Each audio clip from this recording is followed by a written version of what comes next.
Y bien, amigas y amigos, le damos las muy buenas noches y la bienvenida. Arrancamos con una nueva edición de Uruguay Debate.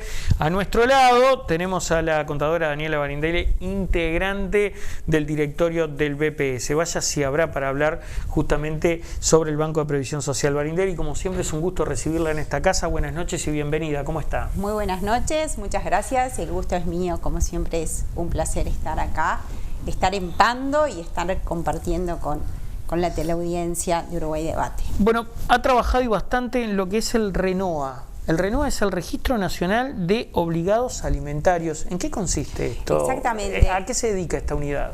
Bueno, esta es una unidad que funciona en la órbita del Banco de Previsión Social. Funciona desde el año 2018 y lo que significa en concreto la labor es que los oficios por retenciones alimenticias que libera la justicia llegan todos al Banco de Previsión Social. Entonces, el Banco de Previsión Social, que tiene una base de datos muy importante sobre trabajadores, busca en qué empresa trabaja la persona que está obligada a hacer la retención y comunica a la empresa la obligación que tiene de retener de los salarios y de los pagos que se le realice al trabajador, la retención alimenticia, y la empresa la paga directamente. El sistema funciona de esta forma: se comunica a la empresa paga, y BPS ahí le comunica al Poder Judicial que ya la empresa está enterada de que tiene que hacer la retención. Si el trabajador cambia de trabajo, o sea, pasa a un seguro por desempleo, es el propio BPS el que hace la retención. De la misma forma que si el trabajador pasa a estar en un subsidio por enfermedad. Entonces, durante la pandemia, debido a la cantidad de subsidios que se pagaron, de cualquiera de los dos, de enfermedad o de desempleo, el Banco de Previsión Social fue muchísimo la cantidad de retenciones que pagó. Este sistema es muy bueno porque además, cuando la persona cambia de trabajo, como el BPS tiene también a qué empresa va a trabajar, vuelve a hacer el comunicado. Es como un rastreo que se hace así mismo cuando la persona está, el obligado es una persona que cobra una prestación de pasividad, o sea, está jubilado o cobra una pensión y tiene la obligación de realizar de hacer un pago por pensión alimenticia. El Banco de Previsión Social le retiene y paga, deposita en la cuenta bancaria donde la justicia haya ordenado que se realice. O sea que el BPS es un agente de retención, pero al mismo tiempo, si se quiere, un aparato fiscalizador de que esa persona cumpla con esa partida de alimentación. En realidad no es un fiscalizador como fiscalizador, sí lo que es pero sirve como un controlador. Elemento, claro, es un elemento como elemento controlador sirve. Totalmente, y es el que comunica a las empresas de la obligación que tienen. Antes de que este sistema estuviese implementado, lo que pasaba era que la persona que estuviese a cargo del menor o de una persona mayor que tenga una discapacidad y por eso se tiene que hacer la retención, tenían que estar corriendo atrás de saber dónde trabajaba la persona que estuviese obligada. Entonces, esta ahora ha facilitado muchísimo el sistema. Por supuesto que es algo que hay que mejorarlo, no en el sentido de cómo está funcionando, porque es más, durante la pandemia, como esto llegan los oficios desde el año 2018 que se implementó, los anteriores, si una pensión alimenticia tenía una fecha anterior, no estaba registrado en el RENOA. Entonces se hizo un convenio con el Poder Judicial, por lo cual la persona que tenía el cargo el menor podía pedir que por vía mail nada más, que se pasara el oficio al Banco de Previsión Social y se implementara ese sistema. Eso también ocurrió, fueron muchos los oficios que llegaron para poder implementar esto. Acá nos encontramos con la dificultad de que llegan todos los oficios, pero no todas las personas son cotizantes al Banco de Previsión Social, porque hay muchas personas que cotizan caja profesional, bancaria,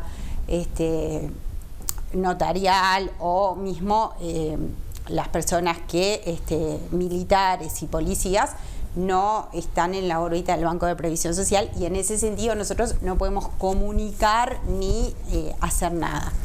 Ahora, bueno, pero de hecho hay un proyecto ahora en el Parlamento, se está estudiando un proyecto.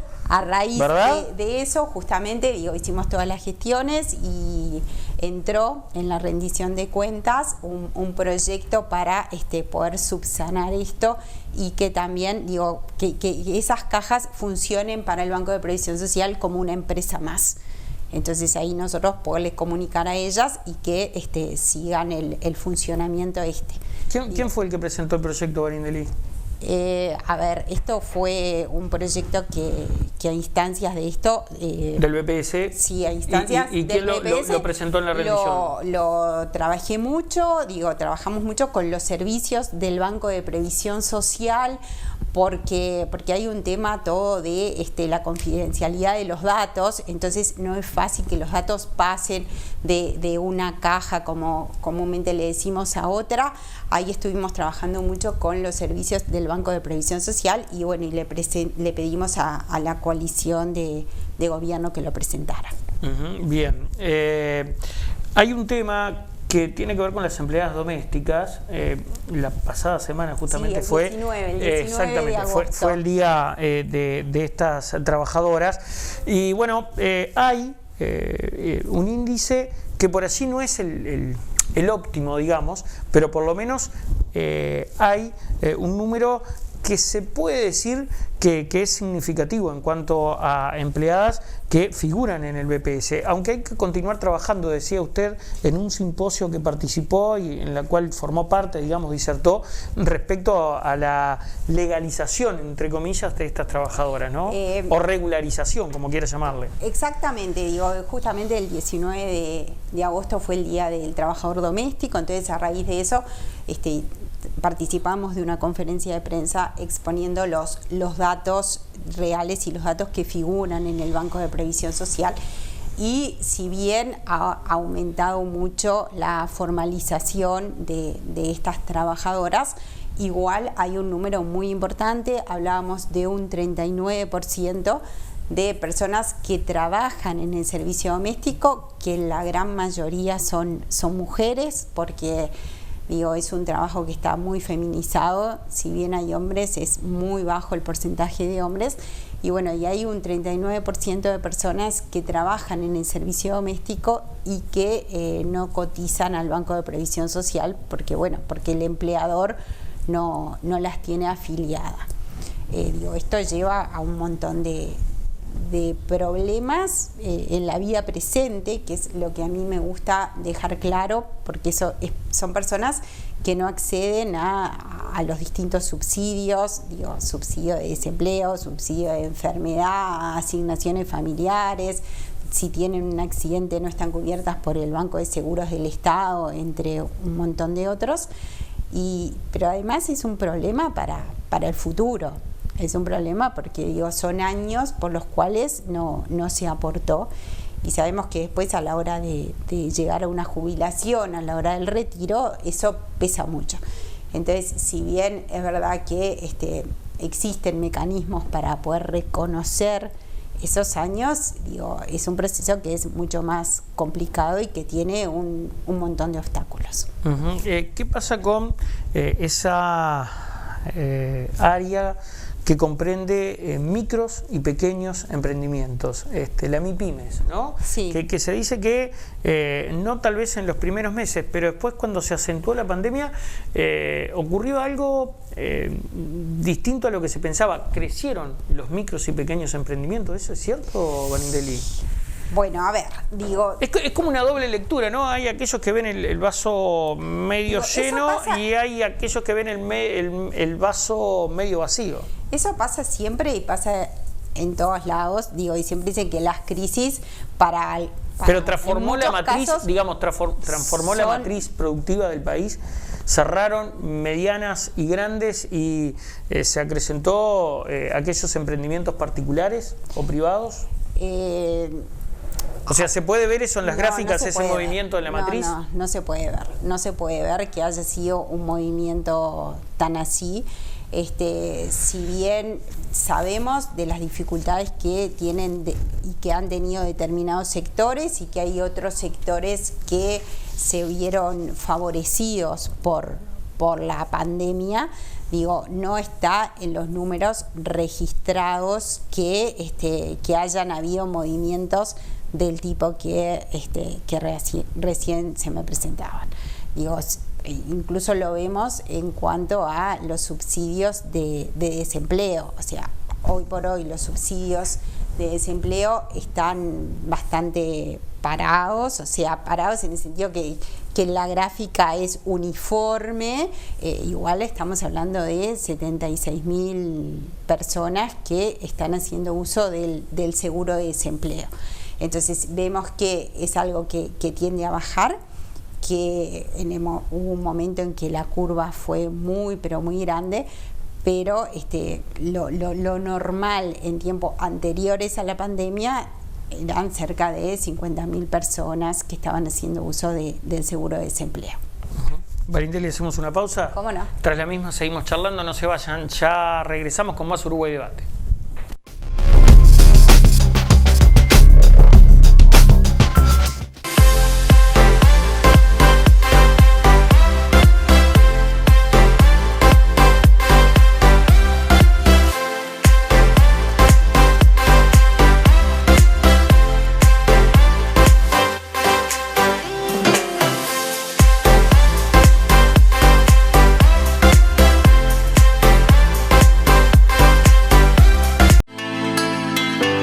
No sufras el invierno, disfrútalo con los mejores calefactores Vázquez. Brindamos calor y seguridad en tu hogar. Calefactores desde 8.900 pesos. Contamos con toda la cañería para su instalación. Conocenos. Correch 1164 Pando. Envíos a todo el país. Comunicate al 094 925 270. Calefactores Vázquez. Seguimos creando momentos. Seguinos en Facebook. Calefactores Vázquez.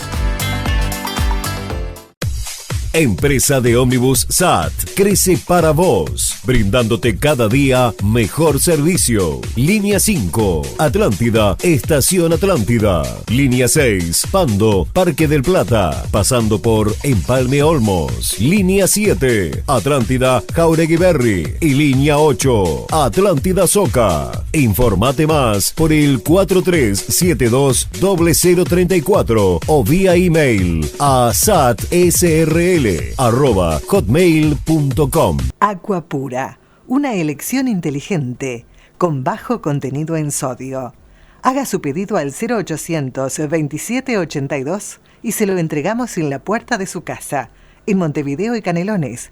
www.aquapura.com.uy.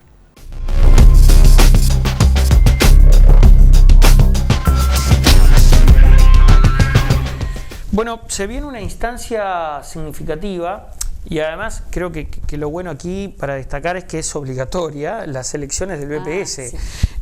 Donde además en esta ocasión hay, por ejemplo, competencia específicamente en el área empresarial, pero allí se eligen 3 directores, si no me equivoco. Se elige directores de jubilados y pensionistas, que hoy desempeña este papel Sicto Amaro. Se elige director de los trabajadores activos, que hoy creo que es Clavijo. Ramón Ruiz. Ramón Ruiz es el Ramón director Ruiz. hoy en Y representación se de los elige trabajadores. Director empresarial. Exactamente, sí. A ver, el directorio del Banco de Previsión Social está conformado por 7 personas, 4 que somos directores designados por el Poder Ejecutivo, yo soy una de ellas, y 3 que son representantes sociales y son los que se eligen en las elecciones del próximo 28 de noviembre. ¿Ah? Entonces, digo, estas elecciones son elecciones obligatorias y son elecciones en donde se presentan listas, los distintos colectivos presentan sus listas, seguramente vaya a haber más de una lista en más de un orden, y bueno, y nosotros desde el Banco de Previsión Social lo que hicimos fue presentar los padrones a la Corte Electoral. En el caso de los trabajadores activos y de los jubilados y pensionistas es mucho más fácil presentar el padrón, porque es el padrón que se cierra a una determinada fecha. En el caso de las empresas fue más complicado porque hay empresas que no son empresas unipersonales, entonces ya se sabe quién va a ir a votar, en el sentido de que, a ver, si la empresa es la persona misma, que son la enorme mayoría de las empresas, es el obligado el titular de la empresa quien tiene que votar. Pero en el caso de las empresas pluripersonales, las sociedades personales, ya sean sociedades anónimas, SRL, sociedades de hecho y demás, o en las propias sociedades anónimas, había que nombrar un mandatario. Entonces para eso hubo un plazo que se hizo público, que se divulgó, para que las empresas presentaran su mandatario al Banco de Previsión Social para saber quién es la persona que va a votar en nombre de esa empresa. Ese plazo incluso lo alargamos en un determinado momento, porque no habían sido demasiadas las empresas que se habían presentado, y bueno, y ahora sí ya está el padrón cerrado, así que como usted decía anteriormente, el 28 de noviembre van a tener que votar trabajadores, empresarios y jubilados. Ojo que hay multas para aquellos que no lo hagan. Por eso yo mencionaba mucho el aspecto obligatorio de esto. Primero porque es una elección que la rige y la controla la Corte Electoral. La rige la Corte Electoral, es una elección obligatoria y además es de gran importancia que voten a sus representantes. O sea, es, como yo dije antes, es un directorio colectivo, es un directorio que está integrado por 7 personas y la ciudadanía tiene la oportunidad de elegir 3 de ellos. Entonces es muy importante que se hagan presentes, que se informen y que voten a quien consideren que mejor los represente en el directorio del Banco de Previsión Social. De lo contrario, se aplican multas a cualquiera de las 3 ramas, ¿no? Jubilados y pensionistas, hay una retención de la jubilación de los pensionistas a los activos y a los empresarios. Y a las empresas mismas. Sí, es muy importante lo que usted acaba de decir, que la multa se va a cobrar, que incluso ya se anunció eso, así que es bueno que lo tengan presente.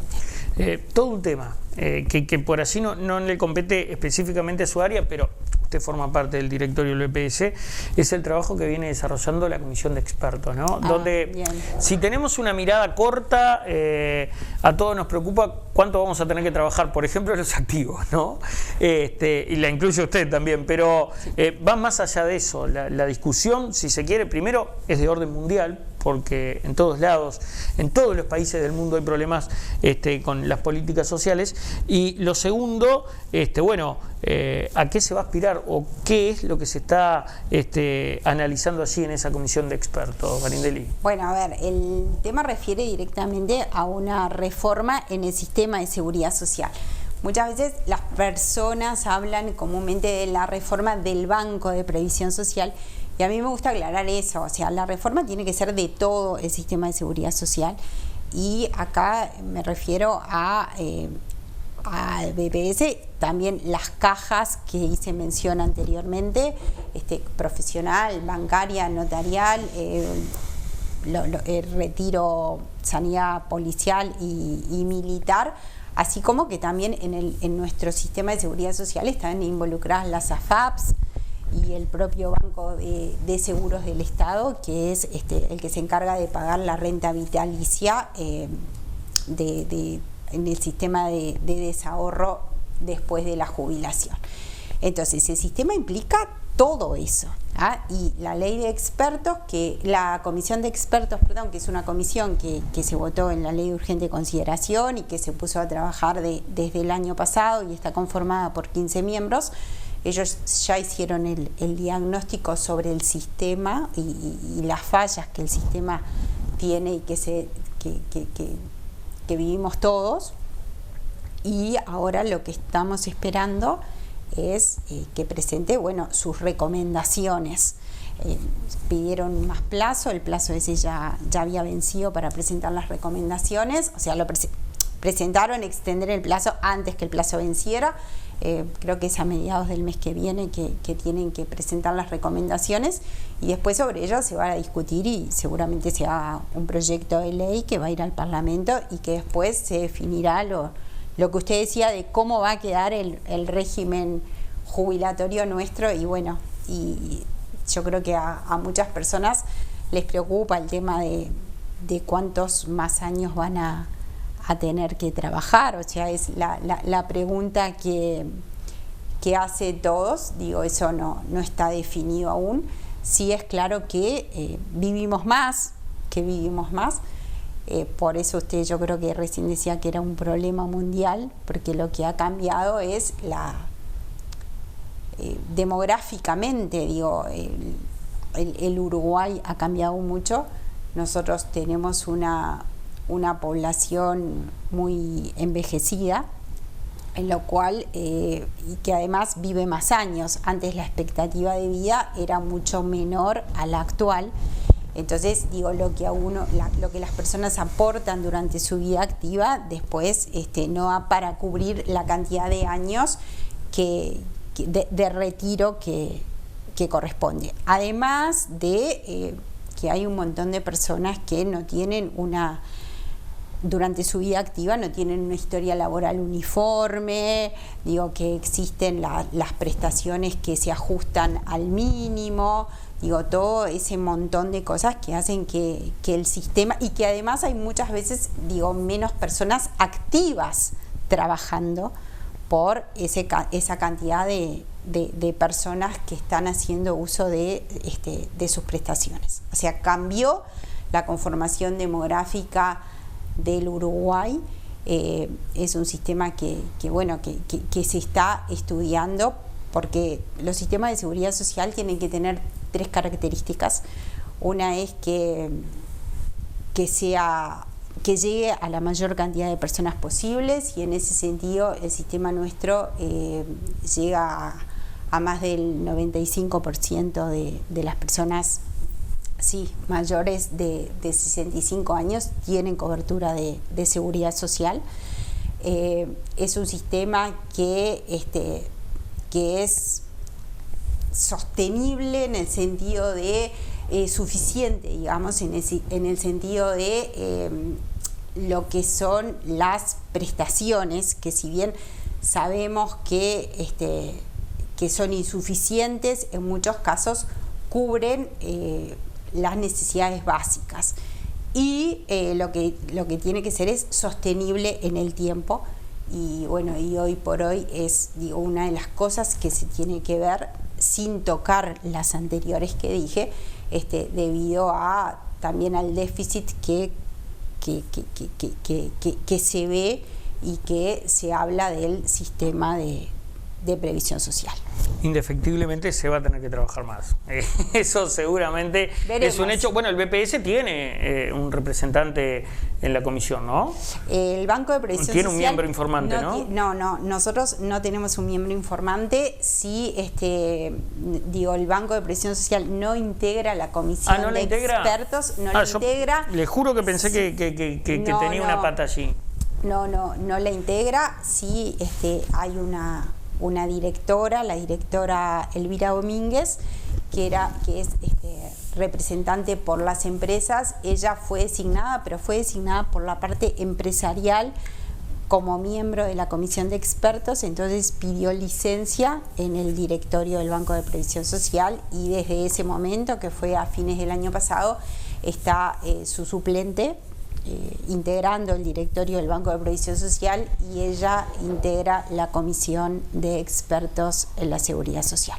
pero el Banco de Previsión Social como banco, no, o sea, como organismo, no integramos la comisión. Digo, sí hemos tenido audiencias, como ha tenido un montón de otros organismos con la comisión, y sí lo que suministramos es mucha información que ellos piden en cuanto, información para tener datos reales, incluso para hacer proyecciones a futuro. Así que la asesoría del Banco de Previsión Social ha tenido un trabajo activo, muy activo, y conjunto con la comisión de expertos. Varindelli, ha sido un gusto tenerla esta noche aquí junto a nosotros. Gracias. El gusto es mío y, como siempre, a las órdenes. Amigos, hacemos una pausa, ya continuamos con más Uruguay Debate. No se vayan.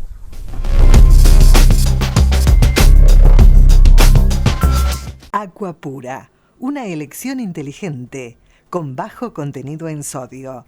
Haga su pedido al 0800 2782 y se lo entregamos en la puerta de su casa, en Montevideo y Canelones, www.aquapura.com.uy. Funeraria Interbalnearia, servicio fúnebre, previsora propia, cremaciones y artículos fúnebres. Somos la única empresa con todos los convenios. Ruta Interbalnearia, kilómetro 46500, Atlántida. Teléfono 4372-4231. Empresa de ómnibus SAT crece para vos, brindándote cada día mejor servicio. Línea 5, Atlántida, Estación Atlántida. Línea 6, Pando, Parque del Plata, pasando por Empalme Olmos. Línea 7, Atlántida, Jauregui Berry. Y línea 8, Atlántida Soca. Informate más por el 4372-0034 o vía email a satsrl@hotmail.com. Seguimos creciendo juntos. Te presentamos una nueva forma de comunicarnos. Llámanos más rápido. Descarga ya la aplicación de Taxis El Tiburón. Válido para todos los celulares, desde App Store y Play Store. Taxis El Tiburón. Más legal, más cómodo, más seguro. Único con asistencia al viajero.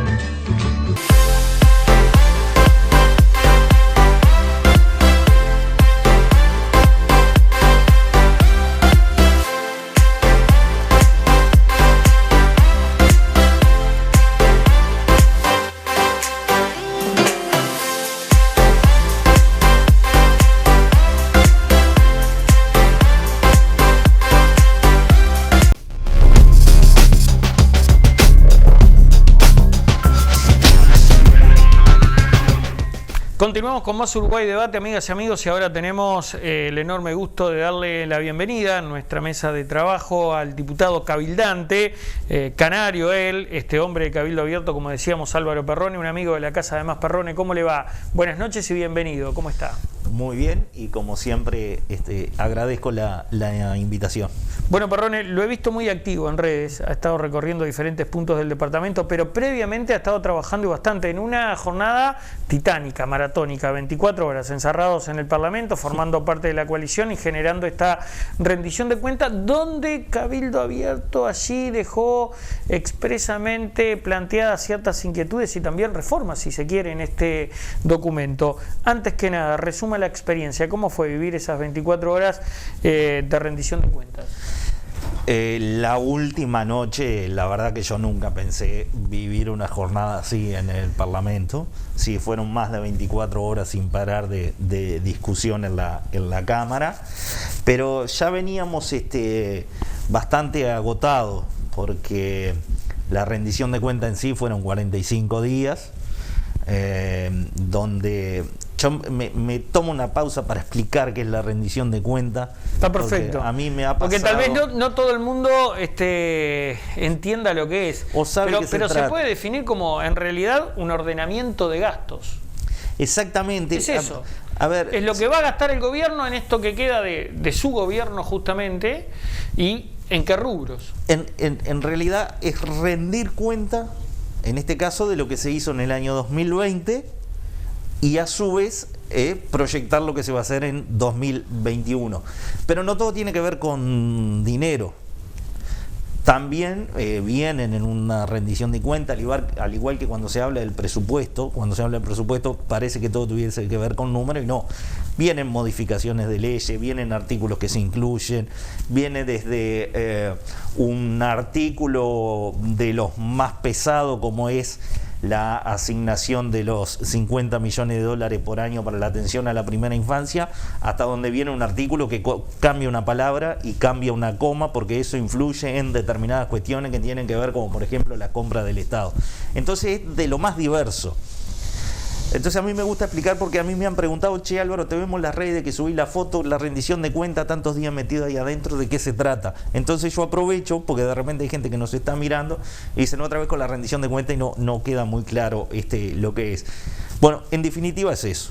La rendición de cuenta la manda el Poder Ejecutivo, los ministros con la firma del presidente, llega a los legisladores, vamos a hablar en criollo, la ponemos arriba de la mesa y la desarmamos toda, y ahí empezamos a conversar las mejoras que se le pueden hacer, los artículos que hay que cambiar, los intereses que tiene un partido o el otro, o la impronta que un partido le quiere dar más que otra. Entonces, bueno, eso es todo fruto de una negociación. Esa negociación se va dando entre los partidos a medida también que se van recibiendo las delegaciones. Las delegaciones, la primera delegación es Ministerio de Economía, que viene y explica la rendición de cuenta del año 2020, lo que se proyecta a futuro, y después vienen todos los ministerios, ¿no? Después del ministerio vienen los distintos organismos, y también se reciben delegaciones que son sindicatos, ONG o de todo tipo, que eso es un día especial, que son los viernes, donde también vienen y exponen sobre la rendición de cuenta. Hay artículos que tienen que ver, como hubo uno que vino en esta rendición de cuenta que tiene que ver con el tema del biodiesel, por poner un ejemplo. Entonces, bueno, vienen los sindicatos, en el caso de ALUR, a explicar en este caso lo negativo que sería. Otros vienen y explican lo positivo. Entonces, bueno, con todos esos insumos es que los legisladores trabajamos y llevamos adelante las distintas negociaciones. Esta rendición de cuenta queda firme hasta la próxima rendición de cuenta, que va a ser el año próximo. También la gente pregunta: ¿pero por qué tantas horas encerrados? ¿Por qué no paran y siguen otro día? La rendición de cuenta tiene una fecha de vencimiento. Es por eso que se hace tan intenso, tantas horas de corrido trabajando, porque en este caso se vencía el viernes, era el último día. Entonces había que llevar adelante todo el máximo de negociaciones y llevar adelante la votación, porque si se pasa el plazo de vencimiento, queda vigente la anterior. Entonces quedan, no se pueden llevar adelante las modificaciones de leyes y demás. Pido disculpas por estos segundos que le robé del cuestionario. Está perfecto, porque mucha gente tal vez se queda solo con el titular y no tiene idea de lo que encierra, la importancia, la vital importancia de la rendición de cuenta. Porque es colocar rumbo, digamos, al gobierno, básicamente. ¿Qué propuestas le interesó particularmente Cabildo? Yo lo decía en su presentación, y que intentó modificarlas. En algunos tuvo éxito, en otros simplemente fue un comentario, pero ¿cuáles fueron digamos, los artículos de esta rendición de cuentas donde Cabildo puso la mira? En realidad nosotros, cuando nos enteramos de cómo venía la rendición de cuentas, en principio la apoyamos en general, la vimos positiva porque trae dos grandes mensajes que son los dos principales puntos. Uno era, como decía recién, la asignación de 50 millones de dólares por año para la atención a la primera infancia de los niños más pobres del país, que va de 0 a 3 años, que eso después tuvo otro tratamiento donde esos 50 millones de dólares terminaron dividiéndose, que ese es trabajo de los legisladores, porque los primeros 50 millones de dólares en el mensaje vienen en crudo, donde el que lleva adelante la política es el MIDES, pero después los legisladores hacen su trabajo, y ahí entra que CAIF tiene que tener una determinada asignación porque presta determinada atención, que ANEP también tiene que tener una designación porque presta determinada atención, y en el caso de Cabildo se logró incluir dentro de esa asignación de 50 millones de dólares, sacar una parte de dinero para crear un programa en el Ministerio de Salud Pública que es para la atención integral a las embarazadas, ¿no? Entonces, bueno, eso trabajo los legisladores. Vino en crudo ese mensaje de los 50 millones de dólares, todos metimos mano de alguna forma, llegamos a los consensos y después vuelve al Poder Ejecutivo esos 50 millones de dólares divididos, ¿no? Como se entiende en el mensaje. Eso para nosotros es positivo, es algo necesario, ataca directamente a la población más vulnerable del país, los niños más pobres, como decía recién, de 0 a 3 años. Y el segundo y principal punto que nosotros apoyamos, que viene en esta rendición de cuentas, es la creación del fideicomiso para empezar de alguna forma una política de erradicación de asentamientos. No quiero decir que con esto estemos inventando esto, ya venía alguna política, pero acá se intenta darle un incentivo mayor, hacerlo más intenso, que cuente con más rubro y empezar a trabajar en eso. Quiero abrir un paréntesis allí, Perrone, porque fue durante este tratamiento, digamos, o esta discusión en particular a este fideicomiso, que se genera ciertos resquemores en la Cámara. Yo visualizo algo, esto lo digo y me hago cargo de lo que estoy diciendo.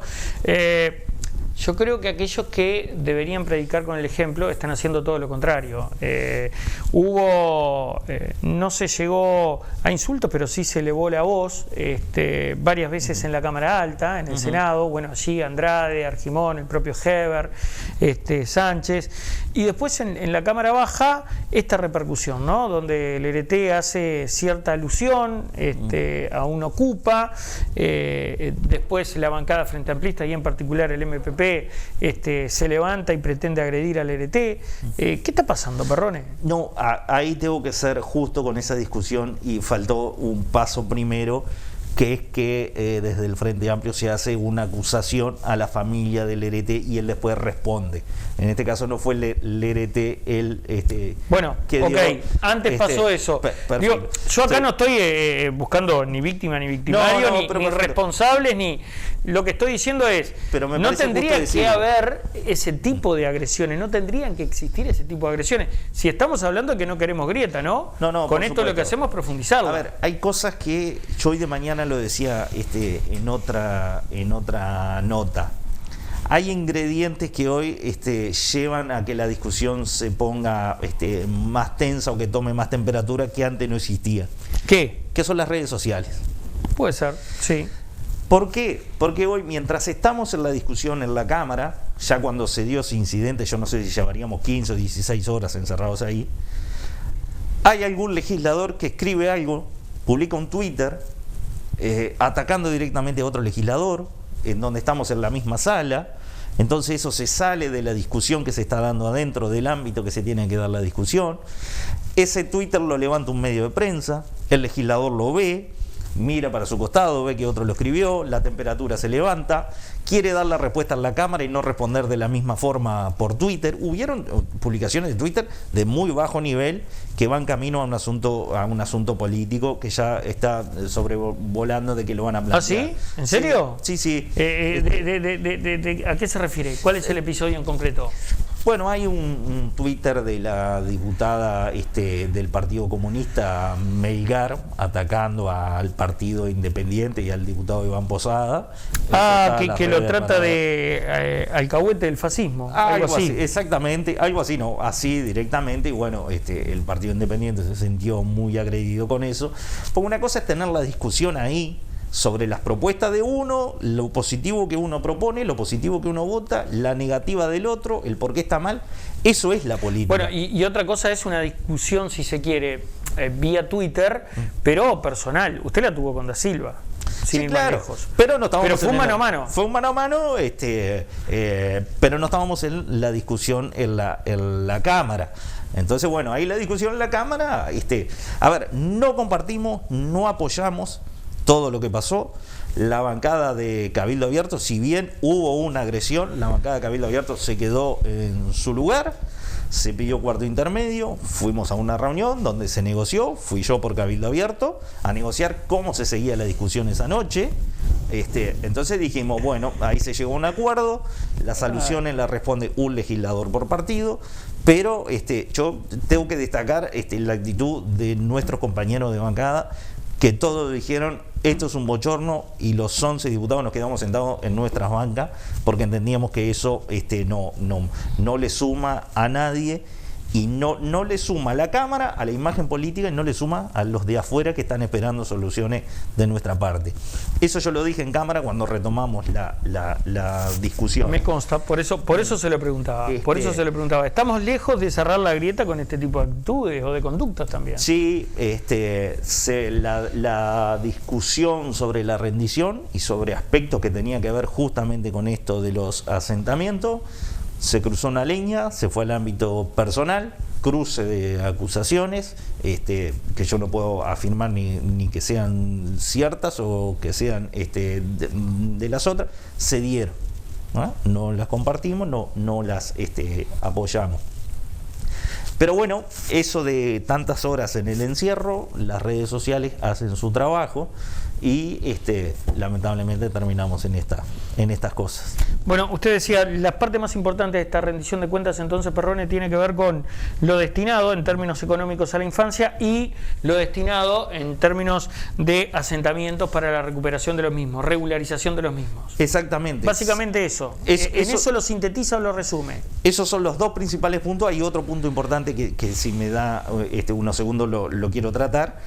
Esos son los dos principales mensajes que vienen en esta rendición de cuentas. El fideicomiso que se va a formar para empezar en este trabajo de asentamiento ronda los 150 millones de dólares, que no alcanza para todos los asentamientos del país, esa es la verdad. Uruguay hoy tiene 670 asentamientos en todo el país, 670. Hay más de 200.000 uruguayos viviendo en asentamientos, 150 millones de dólares no alcanza. Es un comienzo, es tener el instrumento, dejarlo armado para futuros gobiernos que puedan seguir con esta política. Después hay un artículo muy de mucha discusión, que Cabildo Abierto también estuvo presente en toda la discusión intensamente, que tiene que ver con derogar la ley que obliga al uso de los biocombustibles, ¿no? Hoy en el gasoil hay una mezcla de biodiesel que es del 5%, en donde en este mensaje el Ministerio de Industria pretende eliminar esa mezcla del 5% del uso de los biocombustibles, y eso haría que el gasoil baje un peso por litro, un peso un poco, o 0,80, depende ahí un poco, pero bueno, sería una baja mínima. Ese biocombustible hoy se hace en las plantas de Alur, ¿no? Entonces, bueno, eso lleva movimientos importantes dentro de todo lo que es la estructura de Alur. Nosotros ahí, en principio, dijimos, apoyamos esto. En el camino nos encontramos que el Estado tiene, Alur, tiene un contrato con una empresa, que es la empresa Cousa, que está en Montevideo, donde adentro de esa empresa Alur construyó una planta para hacer biodiesel hace unos cuantos años. Entonces esa empresa tiene un contrato con el Estado que va hasta 2027, 2028, y ese contrato de alguna forma hay que cumplirlo, y estamos hablando de unos cuantos millones de dólares, ¿no? Perrone, ¿hacemos una pausa? ¿Le parece? Perfecto. Y después seguimos charlando. Tanda y ya volvemos, no se vayan.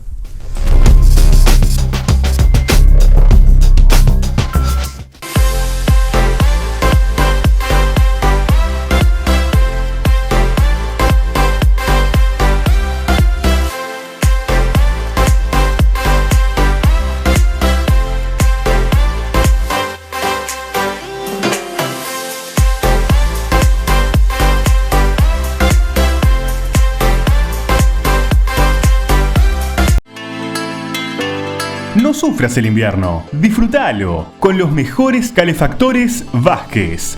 Brindamos calor y seguridad en tu hogar. Calefactores desde 8.900 pesos. Contamos con toda la cañería para su instalación. Conocenos. Correch 1164 Pando. Envíos a todo el país. Comunicate al 094 925 270. Calefactores Vázquez. Seguimos creando momentos. Seguinos en Facebook. Calefactores Vázquez. Funeraria Interbalnearia. Servicio fúnebre. Previsora propia. Cremaciones y artículos fúnebres. Somos la única empresa con todos los convenios. Ruta Interbalnearia, kilómetro 46500, Atlántida.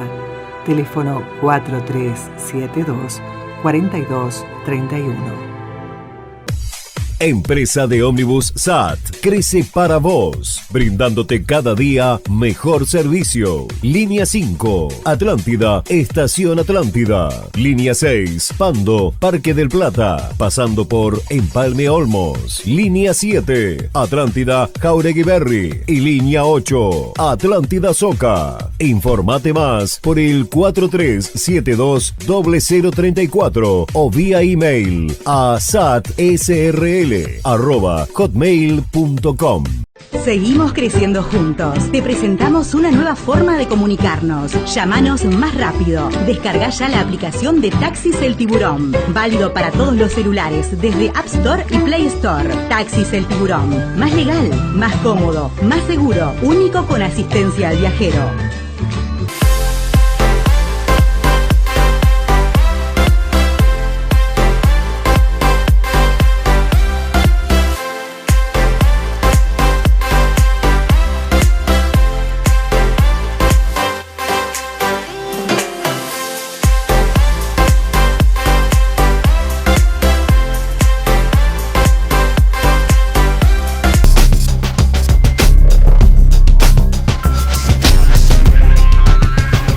Seguimos con más Uruguay Debate. Usted me contaba sobre la postura que tomaron respecto al UR, Perrone. Sí, exactamente. Bueno, cuando nosotros íbamos en el camino de la discusión, nos encontramos que este contrato que tiene Alur con la empresa Cousa, donde adentro de esta empresa hay una planta de Alur para hacer el biodiesel, bueno, es un contrato que va hasta el año 2027, 2028, no tengo la fecha exacta, pero es un contrato por unos cuantos millones de dólares que el Estado de alguna forma tiene que buscar una salida, una negociación o cumplir con el contrato.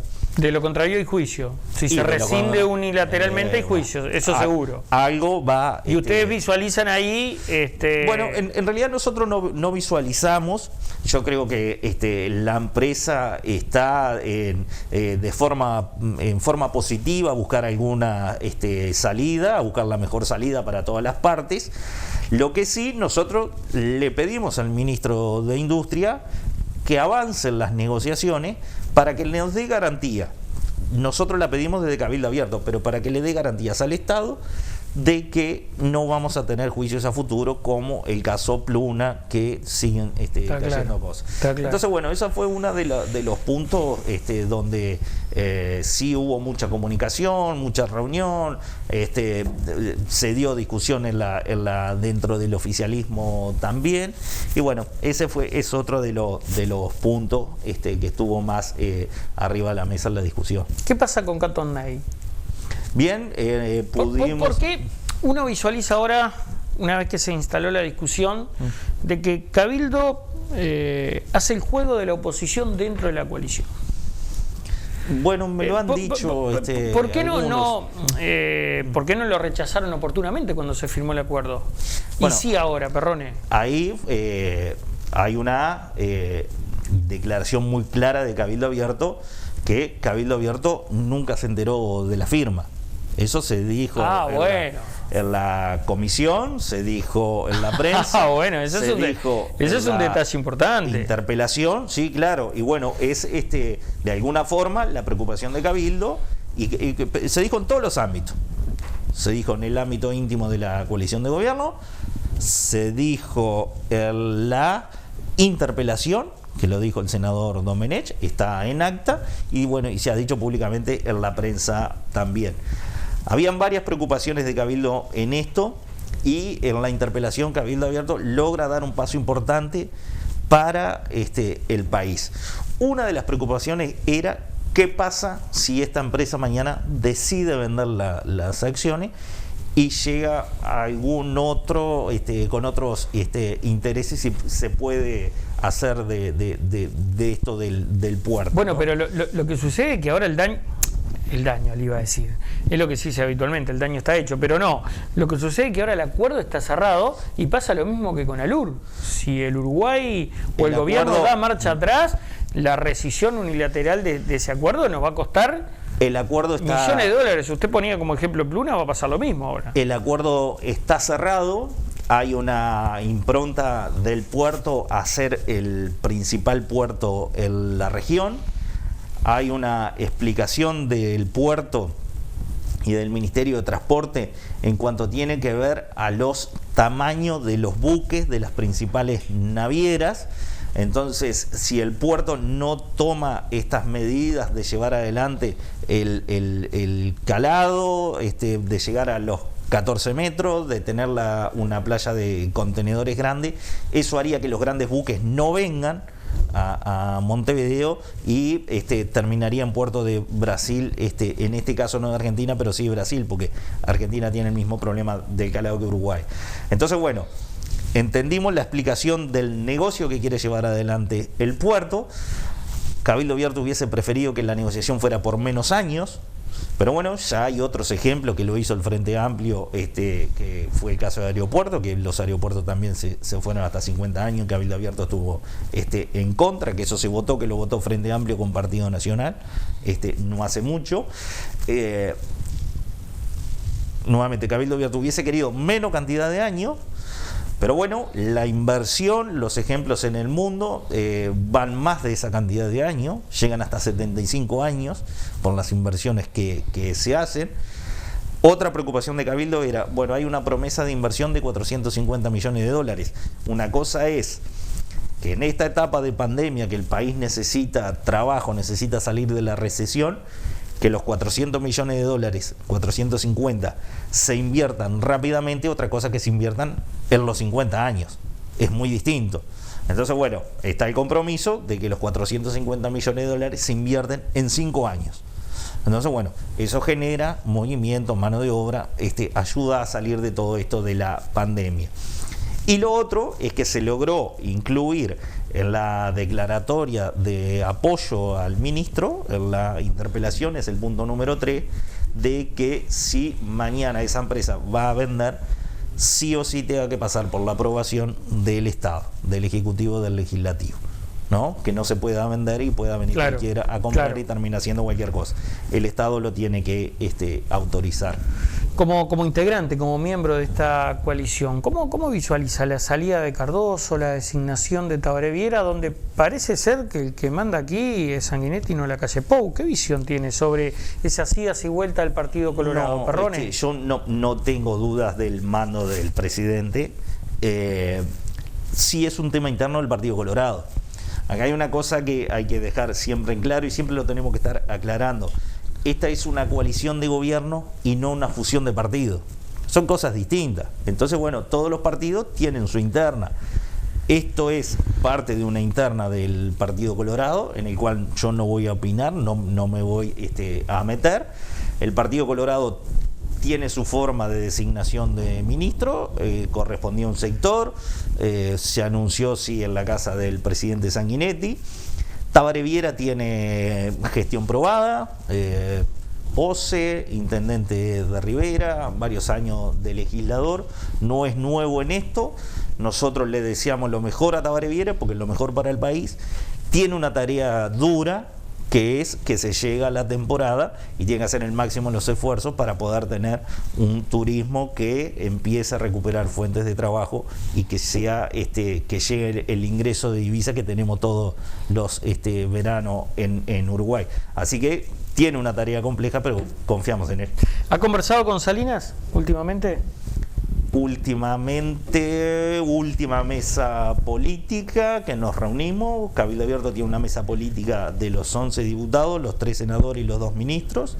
Tenemos mesa política el jueves Así que ahí conversaremos un poco más.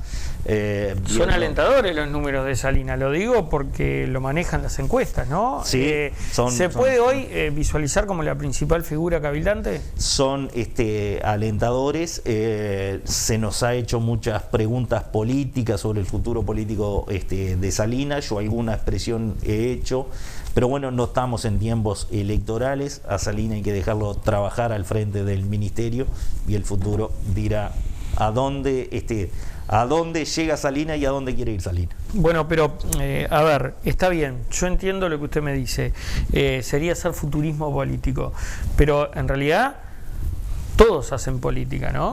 Ustedes hacen política, todos los coalición y en este caso oposición hace política.